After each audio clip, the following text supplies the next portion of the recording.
Like almost ஒரு 40 centimetre snow விழுந்துருக்குது, above 1 inch. So பாருங்களேன், ஃபுல்லாக வெள்ளை வெள்ளையேன்னு இருக்குங்க. எல்லாம் வந்துட்டு ஒயிட்டாக இருக்கும், டார்க்காக இருக்கும். ஸோ நமக்கு வந்துட்டு ஸ்னோ ஸ்டார்ட் ஆகிடுச்சு. இனிமேல் வந்துட்டு கிளைமேட் வந்து வேறு லெவலில் இருக்க போது.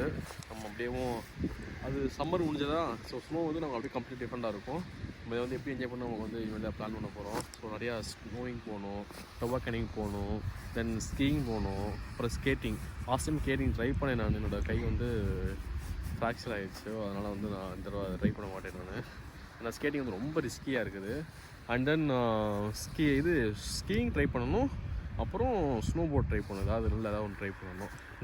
அதான் டொபாக்கனிங் லாஸ்ட் டைம் ட்ரை பண்ணேன், செம ஃபன்னாக இருந்துச்சு. கொஞ்சம் என்ன சொல்கிறது, கொஞ்சம் த்ரில்லிங்காக இருந்துச்சு, பட் சூப்பராக இருந்துச்சு. அதை வந்து இந்த இடம் வந்து வீட்டில் பார்க்கலாம் நம்ம. இப்போ